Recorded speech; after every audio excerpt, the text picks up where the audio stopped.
Welcome back to the podcast. It's me, Amaka. How are y'all doing?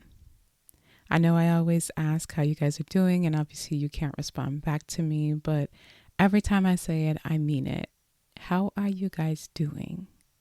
Just take a second, think about it, and take a minute for yourself. Check in with yourself. How are you doing? If you're doing good, I'm glad to hear that. Or I'm glad that that is the case. If you're not doing so great, then I'm sending some love your way. I'm sending some support your way. I'm sending some strength your way. And I hope that whatever you're going through right now passes and that you can find yourself on the other side soon. How am I doing? I am doing well. I'm getting busier with work. My caseload is steadily increasing. Nowadays I get about maybe 5 or 6 intakes a week. And an intake is pretty much the first appointment that you have with a client as a psych NP. It's usually an hour. The time varies from practice to practice. Some places do 45 minutes, some places do 30 minutes, which I personally don't think you can do a thorough intake assessment in 30 minutes. Sometimes you can't even do it in an hour because, there's a lot of history, and sometimes the client has an affinity for just kind of talking. Sometimes you can tell as an NP that the patient just wants to kind of vent and really just needs someone to talk to, which is going to be part of what I talk about later in the episode. But yeah, typically it is an hour for me, and I have about 5 to 6 of them a week, and that number is slowly going up. I remember being a little nervous the first month when I started at the practice because the intakes were coming in a little slow. And I asked the practice manager, hey, are there going to be some new intakes coming in soon? And she was like, yeah, we just got a bunch. This was maybe like a month ago or a little less than. She's like, yeah, we got a bunch of intakes over the weekend. So we'll be slowly filling up your calendar. And I was like, okay. And honestly, ask and you shall receive, because since I asked about that, it has been coming in to the point where I asked the practice manager to please cap intakes at 2 a day. Please cap them at 2 a day, because I had one day where I had 3 intakes scheduled in addition to some follow-up appointments. And by the end of the day, I was just so fatigued and just drained. I don't know if maybe there was something going on that maybe contributed to like the tiredness that I was feeling that day.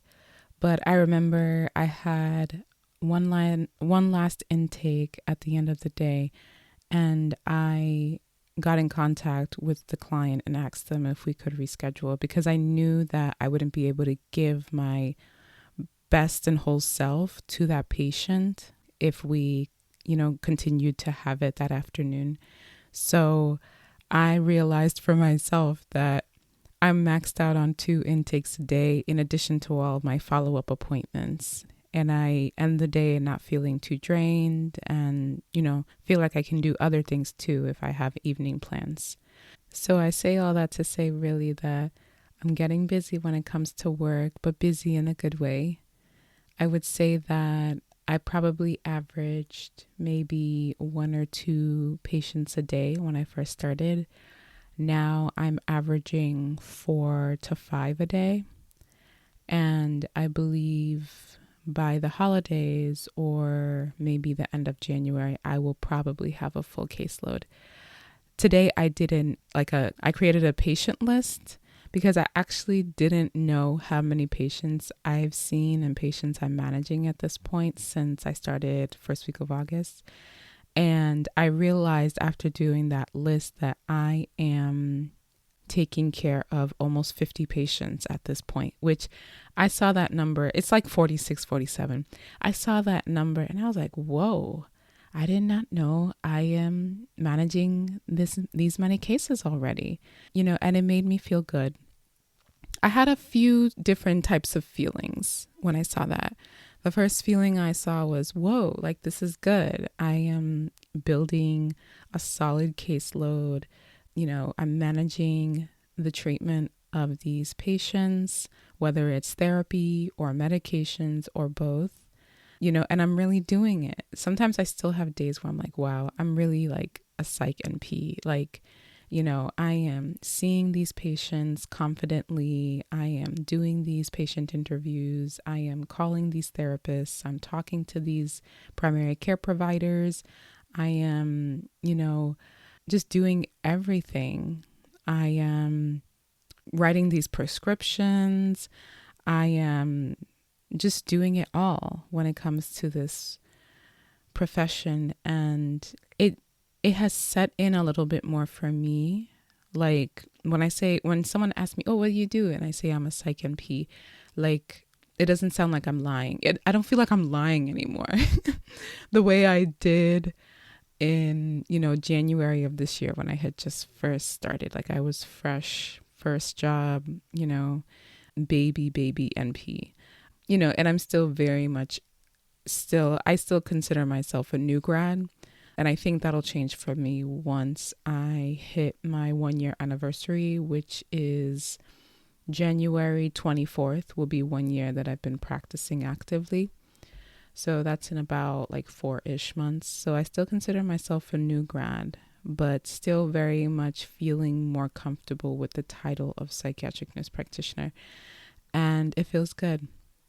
So another feeling that I had with kind of seeing all the patients on that list was like feeling like, am I doing enough for them? Because I'm seeing so many already, and I will surely see more. As many as I'm seeing already, my caseload will definitely at least double, maybe triple. And sometimes I already feel like I have a lot to do with the patients I currently have. And I guess ultimately, I just don't want to ever feel like I'm going through the motions when seeing my patients. I always want to be present. I always want to give my best, whether the visit is 15 minutes or it's an hour. Like I just want to be 100% with every patient that I see. And it will get to a point where I'm seeing 10 to 14 patients a day. Like I said, I'm averaging like 4 to 5 right now. So by this time next year, I'm definitely going to be full and seeing, double digits in a day. And I'm just trying to figure out how I can do that while still maintaining the level of connection I have with the patients at the point where I'm at now. And I'm wondering, the people that I'm seeing at this point, and am I doing all that I can for them? And, I think the answer is no. And I say that because not like I am not doing my job or I'm neglecting their needs as my patients, but I just feel like as a provider, you can always learn, you can always improve, you can always broaden your knowledge base. You never know what you're going to encounter. Don't assume that you know everything. And that's kind of what I mean when I say no. I don't think I'm doing everything I can. I'm doing what is required as an NP. But in terms of going above and beyond, maybe taking a little of an extra step for my patients to where they have maybe instead of a good experience, they have a great experience. They recommend me as a provider to friends who might need my assistance, which is good for the practice in general. I'm just kind of in being proud of myself for managing my current caseload. I am also thinking about what I can do better, which I think is the best place you can be, acknowledge your successes, acknowledge your accomplishments, acknowledge what you're doing right. But, reflect and contemplate, what can you do better? What can you offer to your patients that you're not offering yet? So I really want to kind of shore up my knowledge and expertise on the therapy front. I'm doing pretty good when it comes to managing medications, but I feel like I could be better support therapeutically. So I'm diving deep into the books. I'm reading The Gift of Therapy right now by Irvin Yalom, in addition to Untamed by Glennon Doyle and Attached by Amir Levine. So I have a few titles on deck right now that I'm trying to get through. But yeah, that's big on my mind right now, getting better with offering therapeutic support to my patients. A lot of them have therapists, so they see their therapists for those needs, and then they see me more so for medication management. But that's not the case with every patient. Some patients don't have therapists. Some patients are in between therapists and they need support. And I might be their only kind of lifeline in that way right now. So I just want to be able to give them the best that I can in terms of support and resources. So that's kind of where I am right now. So let's move on. I am subscribed to the Journal of the American Medical Association, and they have an online edition that they send out like once or twice a week that's geared solely to psychiatry. So I got the most recent edition in my inbox today, and I wanted to talk quickly about this article that they highlighted that made me say, this is interesting. So they did a study where they found a potential relationship between low folic acid levels and increased risk for suicide or self-harm.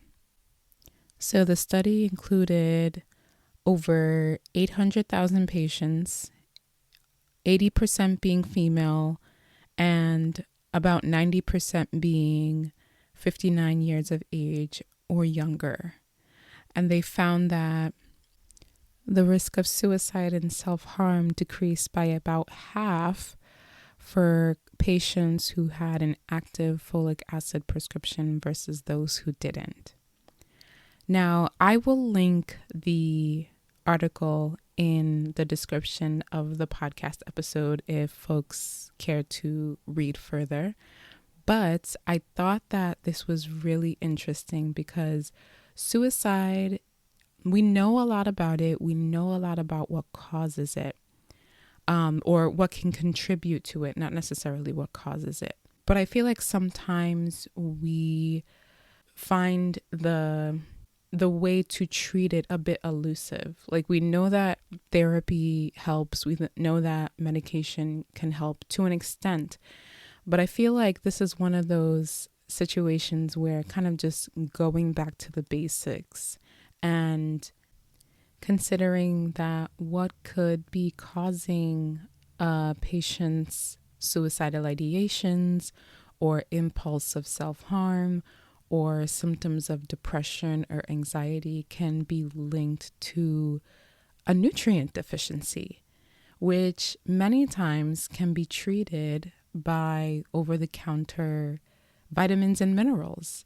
So I found this to be really interesting, and it made me feel good to see this, even though, it's not something that will solve all issues when it comes to suicide, but it made me happy to see that something as simple as folic acid, which you can get in your food, which you can get as a supplement, could reduce your likelihood of suicidal ideations or your impulse to harm yourself, And I think we take for granted how much just the vitamins, the everyday vitamins that our body needs, how much they impact just how we feel, like our mental health. Like take this folic acid, for example. I was not privy to the possibility that it could impact potentially your likelihood of having suicidal ideations or having the impulse to hurt yourself. And now this is a tool that I have because of this new knowledge that I could apply to the sessions that I have with my patients who may be suffering in this regard or dealing with these challenges, and asking them, have you gotten labs recently? Do you know what your levels are? Because we may find that the primary source of what you're dealing with is linked to a nutrient deficiency. And that is something that we can address right away. If we find that you're low on this particular vitamin or mineral, we can have you get that at the drugstore or the supermarket, and then you can start taking it right away. And then you could potentially see an improvement and a difference in a positive way. So it is reinforcing for me as a provider the importance of getting labs for my patients and having that be one of the first steps when seeing someone new. Because depression can be linked to vitamin D deficiency, fatigue can be linked to low iron. There's a lot of things that we deal with on a regular basis that we just kind of chalk it up to it being life that is actually caused by low vitamin levels. And now folic acid is one of them. Folic acid is something that I'm going to inquire about with my patients, particularly those who may be struggling with depression and specifically suicidal ideations and impulses for self-harm. So I just wanted to talk quickly about this article because I feel like it's like a quick PSA. Definitely seek help if you're dealing with symptoms of depression, of anxiety, of PTSD, of any and all mental health and or psych challenges. But an easy and relatively quick thing you can do, especially if you are experiencing it quite suddenly and there's really nothing that has changed in your life, go to a lab, get your levels done. Get some blood drawn, get your levels done, see what they're looking like. See if you're low on any essential vitamins and nutrients. Check your iron, check your vitamin D, check your B vitamins, check your magnesium. All of these are important. All of these impact not only our physical health, but our mental health. And a lot of the food that we're eating nowadays has lower nutritional value than it did decades ago. And that's just unfortunately a consequence of how our food is grown and processed in the United States. We are getting less vitamins and nutrients from the food that we eat every day. And that can very much impact our levels in our system, which can consequentially impact how we feel on any given day. So, like I said, I wanted to quickly talk about this article and just drive home the point that, the psych medications help, but a quick thing that listeners can do, those listening to this episode, a quick thing that I can do with my patients, which this has reinforced, is check on their labs, check on their levels, see how things are looking, and then address any inconsistencies there. Because if we do that, we might find that the problem that the patient came with, or, my listeners, if you're having any particular issues and you find that you're low on some vitamins, then that is something that you can go to the store and pick those up and take them consistently and hopefully see a positive difference. So switching gears, I wanted to get into the main topic of this episode. So like I said, I've been practicing for about almost 10 months now. And though I'm still very much new in this profession and my career period, I wanted to talk about what I've noted to be true for myself and my patients so far as a provider. I have a pretty wide variety of clients, many men, many women, some transgender patients, a lot of younger patients. I think the youngest I have is 18 and the oldest might be like 65 or late 60s. And I have just noticed some themes when it comes to what a lot of my patients are dealing with, what is impacting them, when it comes to their daily life, and what they're looking for, what they're seeking. I found that this is very sad. It makes me very sad. And I think partially because I went through it and I was privileged enough to be able to change my situation before it got bad. But not everyone is able to do what I did. Not everyone is able to leave their job. And I say that because a lot of my patients are struggling with monumental amounts of stress and anxiety that are attributable to their place of work and the environment that they have to work in, which could potentially be toxic and unsupportive. And it's not something that they can leave right away or at all at this point. They might have families, they just might have a lot of responsibilities and can't risk the pause in, making a living. So it makes me sad to see, because I would pretty confidently say that half at least of my patients with depression, their symptoms would drastically reduce or potentially be eliminated altogether if they were able to leave their current place of employment and find something that was a better fit for them. And I think this has to do with just so many things. It has to do with the theme of hyperproductivity in American society. It has to deal with capitalism. It has to deal with just being overworked. Being at work all the time means not having time for yourself, not having time to take care of yourself, not having time to socialize, to have a community, to build supports, to talk to family, to have hobbies, to think about what you want for yourself. And it is to the detriment of the patients that I've seen and just in general.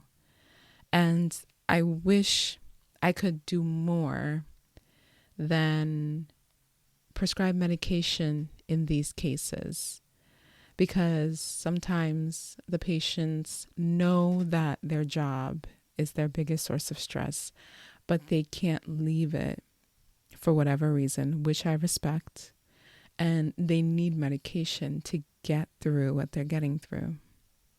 So that's one thing that I've noticed since starting. I remember having a patient at my old practice that I worked at earlier in the year. He was so stressed from his job, overworked, had too many work responsibilities on his plate. And he came and saw me because he said that he thought he had ADHD, which is attention deficit hyperactivity disorder, or ADD, attention deficit disorder. So we talked, I got to know him a little bit better. He was like, I want to know what you think. Give it to me straight. And I was like, I think you are overworked. You are not sleeping. He was getting about 4 hours of sleep a night, which is not enough. And I feel like a lot of Americans in general, just don't get enough sleep. But that's another topic for another day. Sleep is so critical and consequential to quality of life. But I will leave it at that. He was getting 4 hours of sleep, was overworked, had too many responsibilities, and was telling me that he had issues with focus and concentration. And I was telling him that you're not going to be at your best performance with the amount of hours you're getting for sleep. You're not giving your body and your brain enough time to recover and kind of process everything that you have taken in, all the information that your brain has been processing all day. You're not giving it enough time to kind of store what's important and throw away what's not. So there's almost like a mental backlog, and you're expecting your brain to work at peak capacity when it hasn't been able to kind of categorize and properly do what it needs to do with the information that is kind of backlogged and hasn't been taken care of. But yeah, I say all that to say he was not getting enough sleep and was overworked. And it was less about changing his work situation and more about just getting something to get through the day. And when it comes to ADHD and attention and focus issues, a lot of patients are looking for something quick and that works. And usually that's a stimulant. It's your Adderalls, it's your Ritalins, it's your Vyvanse. Those are the names of medications that are often used to treat ADHD. And they are also controlled substances because they can be highly addictive. So my rule of thumb is I usually don't start patients on stimulants right away. I will try non-stimulants first. And there's a particular one that I will sometimes try.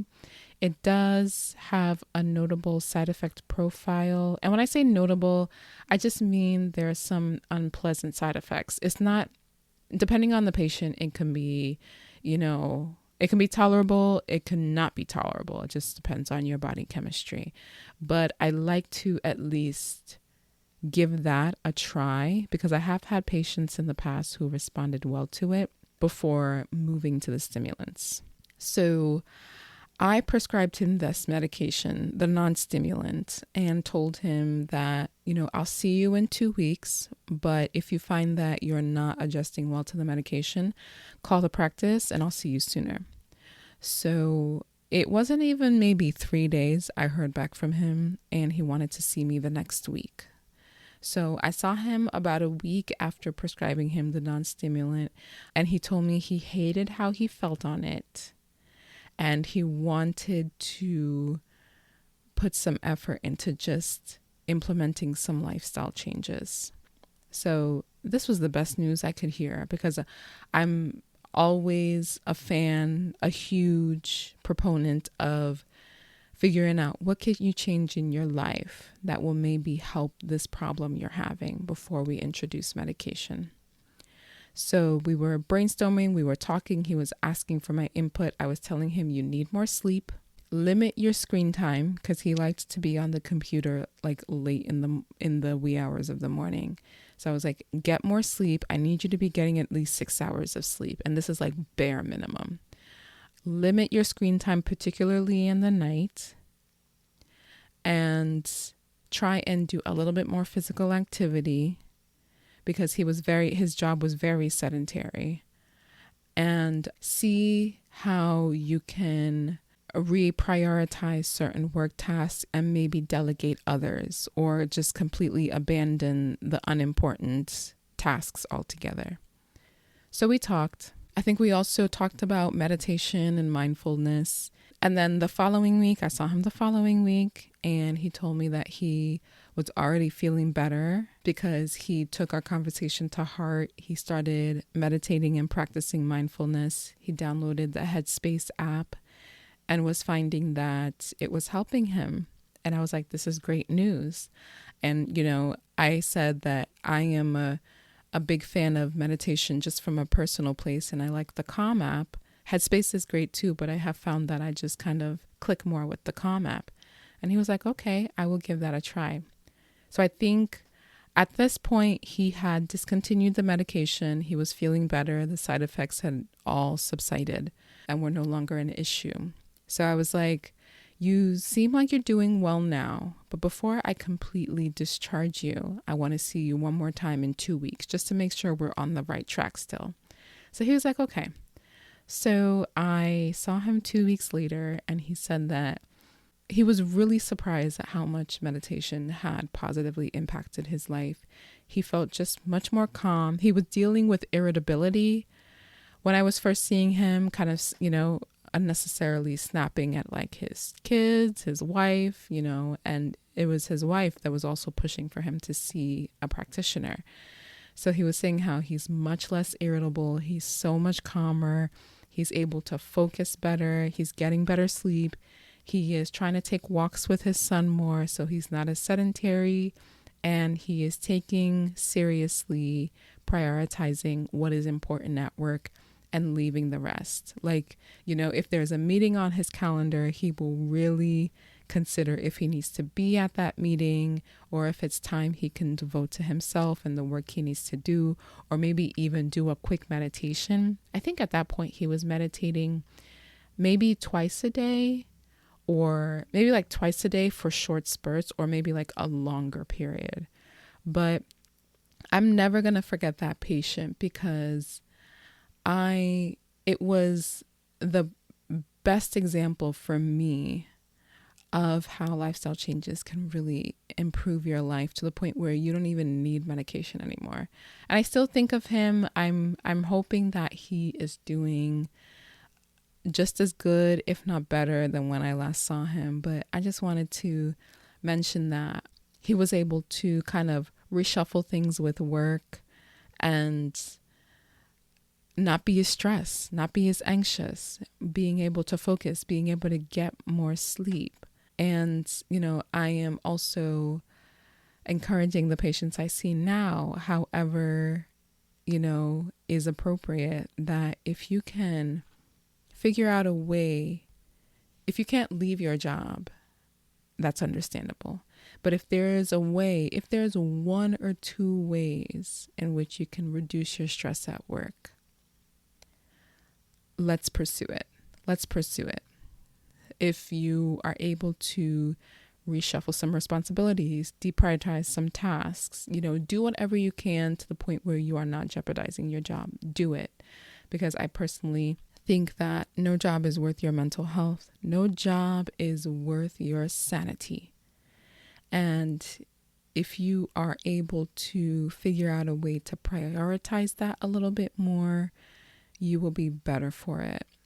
I have a client who I saw at the previous practice, and I'm seeing here at my current practice now, who has been struggling with her job and hasn't left. She's still there, but she's taking a week off for her own personal time.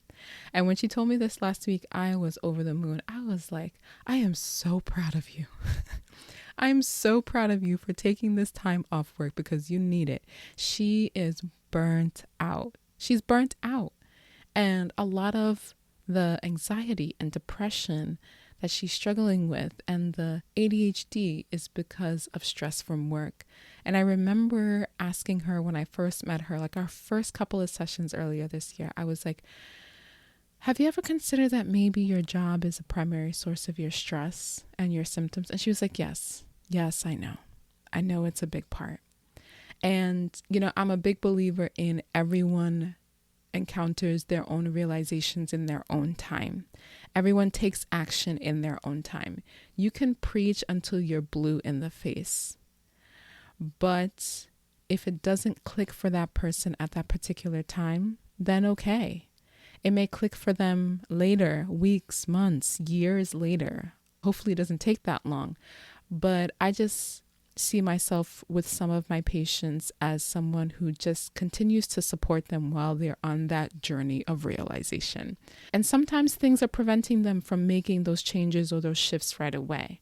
So she found it to be the perfect time now to take that week off, take time for herself, take time for her partner and her children, and kind of rest and recharge.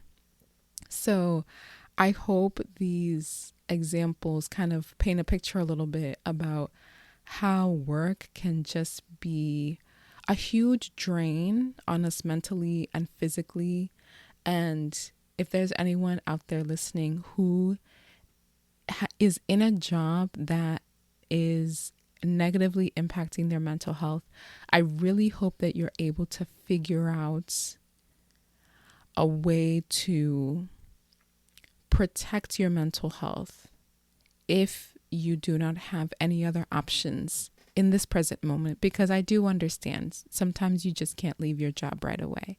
Sometimes it takes months or even a year or more to really be able to take the leap. But if there's something that you can do, quiet quitting has been a trending topic for the past month or so. And I feel like it's an old phenomenon under a new name, because I feel like there are a lot of employees and people in the workforce who have gotten to their wits' end at one point or another and have just decided that they're not going to jeopardize their mental and physical health. They're not going to go above and beyond, especially if their work is not appropriately recognized, and they're going to look out for themselves. So I am definitely a proponent of that. I encourage my clients in however way I can to prioritize themselves. Of course, don't compromise your job, but any way that you can change how things are right now to your benefit, go ahead and do it. Go ahead and do it.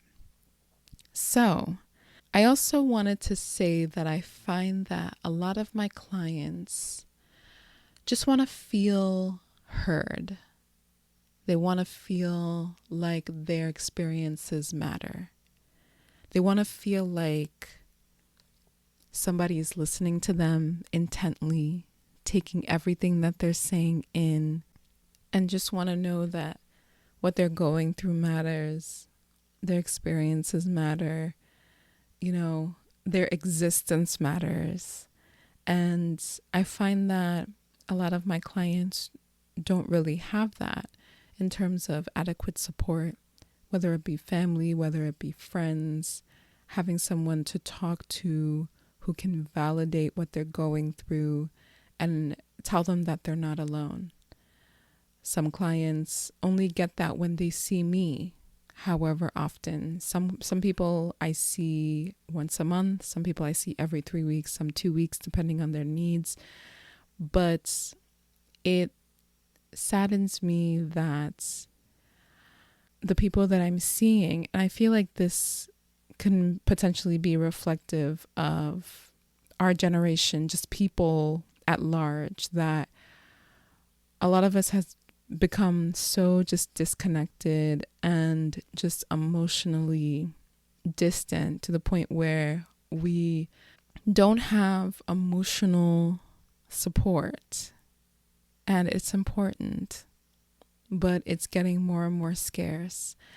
And it worries me. Like, I can do what I can as a provider. And like I said, a lot of my clients have therapists.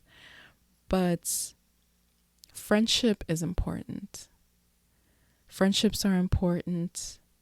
Family is important. Relationships, healthy relationships, just in general, is important.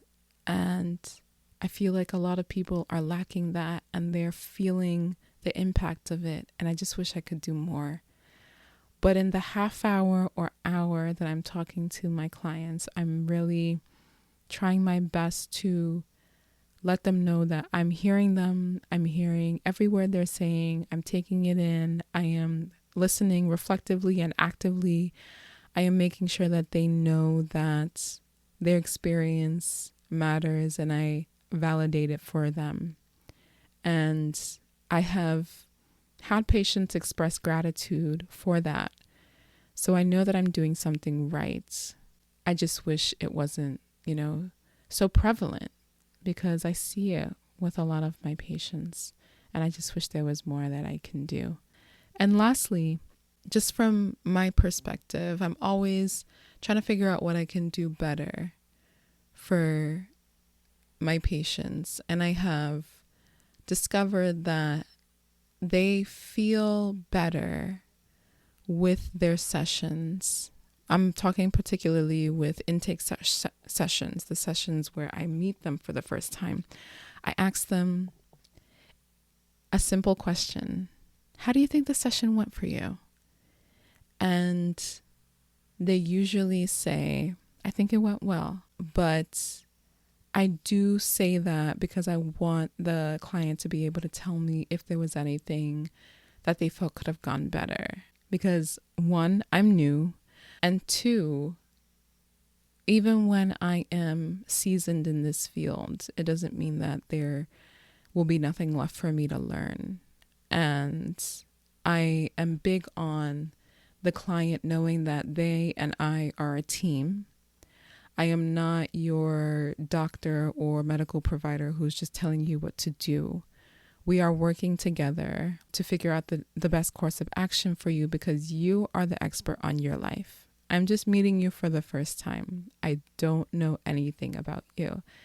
I am relying on you to tell me what is going on so we can figure out what to do next. And in saying that, I always also too, I have found that it is good practice to thank the patient for being so open and honest and transparent with the information because they don't have to be open. They don't have to open up to me. I am a stranger. Granted, they were referred to me for a service, but I'm still a stranger. They don't have to open up. There's nothing wrong with them giving me one-word answers. It may just mean that it will take a little bit more time, but I would say 95% of the time in the intake, the patients are open books and they just tell me everything. And I am always so humbled and feel so privileged to the information that they're sharing with me. Sometimes I feel like it is too personal, but then I remind myself, I am that person. I'm the person that's hearing all the personal stuff. If it's not me, it might not be anybody else. So I remind myself quickly that. But yeah, I've made it a practice after every intake to say, I want to just quickly say that I appreciate you being so open and honest and candid, because even though you were referred to me for a service, for mental health service, I'm still a stranger to you, and you did not have to open up to me the way that you did. So I appreciate you, being transparent and telling me everything that you told me. The more information we're able to gather, the better chance we have of formulating the most appropriate treatment plan. But just outside of that, just being able to talk to me and feel free and comfortable means a lot to me as a provider. And I have found that a lot of them have appreciated me saying that, because it just speaks to validating them and acknowledging what they have gone through, their experiences, seeing them, them feeling seen and feeling acknowledged and feeling validated, and knowing that someone cares about what they've gone through and wants to work with them to make things better. So that's it. That's it for this episode. I want to thank you guys for listening as always. Subscribe to my newsletter. The next edition will be out on October 15th. It's again called the Mid-Month Mental Health Newsletter. The last newsletter I sent out, I talked about the last episode. Well, not the last episode. I talked about an episode that the New York Times' daily podcast discussed about the mental health crisis among adolescents in the United States. I talked about intrusive thoughts. I talked about maternal suicide, which is a very sad topic. And I also talked about what I'm reading currently, what I'm watching. So I will be sending out the next edition of the newsletter in just about 2 weeks. So the link is in the description if you are interested in subscribing. And if you do, thank you in advance. As always, please share, please recommend to anyone who you think will appreciate this episode or any past episodes. If this episode or other episodes have positively impacted you, please rate and review on your preferred podcast platform. And again, as always, I love you guys. Thank you so much for listening, and I'll talk to you soon. Bye.